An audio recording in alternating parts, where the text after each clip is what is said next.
بہن نے فرمایا کہ میں لپسٹک لگاتی ہوں لیکن مجھے نہیں پتا کہ اس میں حرام کی ملاوٹ ہے یا نہیں ہے۔ دیکھیں، آپ کو حرام کی ملاوٹ کا معلوم، یقینی طور پہ معلوم نہ ہونا اس کے استعمال کے جائز ہونے کی دلیل ہے۔ حرام ہم اسی وقت کسی چیز کو کہیں گے جب ہمیں قطعی طور پہ یقین حاصل ہوگا۔ اور قطعی یقین کیسے حاصل ہوگا؟ کہ نجاست کو ملتے ہوئے آپ نے اپنی آنکھوں سے دیکھا ہو، خود کارخانے میں جا کے ملتے ہوئے دیکھا ہو، یا پھر کسی عادل مسلمان نے، نیک پرہیزگار متقی صاحب علم جس سے کبھی جھوٹ منقول نہ ہوا ہو، آپ نے تحقیق کی، گھر میں، مارکیٹ وغیرہ میں، ہر جگہ وہ اسی طرح متقی ہے، پرہیزگار ہے، اس نے یہ کہا ہو کہ میں نے دیکھا ہے کہ اس میں یہ ناجائز چیز ملی ہے،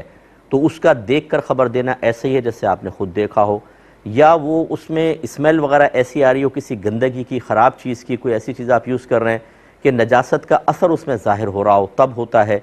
یا پھر کوئی فاسق و فاجر ہو، مسلمان، گناہ گار مسلمان ہے، یا ایسا مسلمان کہ اس کا ظاہر تو شرع کے موافق نظر آئے لیکن آپ نے تحقیق نہیں کی کہ واقعی یہ متقی پرہیزگار بھی ہے کہ نہیں، اسے کہتے ہیں مستور الحال، یعنی جس کا حال پوشیدہ ہو، پوری حال واضح نہ ہو۔ اگر یہ فاسق فاجر مستور الحال کہیں کہ ہم نے دیکھا ہے اس میں نجاست ملی ہے، تو اس میں تحری واجب ہوتا ہے، واجب ہوتی ہے، یعنی دل سے غور و تفکر کریں کہ سچ کہہ رہے ہیں کہ جھوٹ۔ اگر ان کا سچ غالب نظر آئے کہ یہ سچ کہہ رہے ہوں گے، دل گواہی دے رہا ہے، تو بھی اس کا استعمال منع ہو جاتا ہے۔ یا کفار کی ایک بہت بڑی جماعت، جو مختلف لوگ مختلف سٹیز کے اندر، کنٹریز کے اندر رہتے ہوں، اور وہ ایک بڑی جماعت خبر دے رہی ہو کہ ہم نے دیکھا ہے اس میں نجاست ملتے ہوئے، اور وہ جماعت بھی ایسی ہو کہ ان کا آپس میں ملاقات نہیں ہوئی کہ جھوٹ پہ اتفاق کر لیں، تو بھی ان کی خبر کا اعتبار ہو سکتا ہے، لیکن جبکہ وہ دیکھ کے کریں۔ یہ ذرائع ہوتے ہیں جن سے آپ کسی چیز کے اندر حرام کی ملاوٹ کا یقین حاصل کرتے ہیں، اس کے بعد پھر آپ کو استعمال نہیں کرنی چاہیے۔ باقی رہا غیر مسلم کی خبر دینا، یا خود کمپنی نے لکھ دیا ہو کہ اس میں ہم نے حرام کی ملاوٹ کی ہے،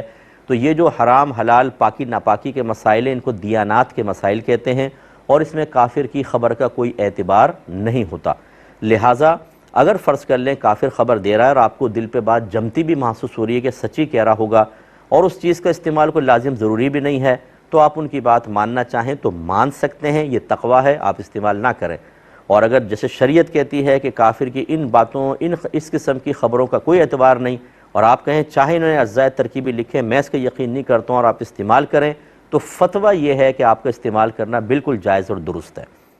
اور یہ یاد رکھیں، جب آپ تقویٰ اختیار کرتے ہیں کہ بھی اس میں لکھا ہے میں تقویٰ اختیار کر رہا ہوں، تو آپ کی ذات تک محدود ہوگا۔ اس تقوی کو بنیاد بنا کر آپ کسی پر حرام کا فتویٰ نہیں لگا سکتے۔ مثال کے طور پر ایک صابن ہے، اس میں اجزائے ترکیبی کے اندر ایسا کچھ لکھا ہے، آپ نے تقویٰ کر کے استعمال نہیں کر رہے، ایک امام صاحب استعمال کر رہے ہیں، آپ کو پتہ چل گیا،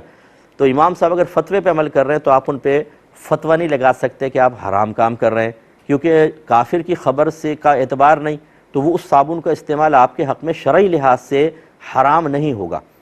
اب یہ بعض لوگ اپنی عقلی لحاظ سے اس قسم کے جو اصول ہوتے ہیں ان پہ کلام کرتے ہیں، دلائل کا ٹائم نہیں، ورنہ میں دلائل بھی آپ کو اس چیز کے دے دوں، معلومات ہوتی نہیں ہیں اور کہہ دیتے ہیں حرام۔ جیسے بعض لوگ ہیں، یہ کوڈ وغیرہ آپ کو دیکھیں گے انٹرنیٹ پہ ڈال دیں گے، یہ کوڈ ہو تو یہ چیز اس میں ہوگی، یہ کوڈ ہو تو یہ چیز ہوگی، اس کو استعمال نہ کریں، حرام ہے۔ اچھا، اگر فرض کر لیں اس پہ کوڈ لکھا بھی ہے اور وہ حرام چیز کا ہے، یہ لکھا کس نے اور خبر کون دے رہا ہے؟ اگر کافر نے خبر دی ہے، آپ استعمال نہ کرنا چاہیں، یہ تقویٰ ہے، لیکن استعمال کرنا چاہیں بالکل جائز ہے کہ کافر کی خبر کا اعتبار اس قسم کے معاملات میں نہیں ہوتا، تو استعمال حرام کیسے ہو گیا؟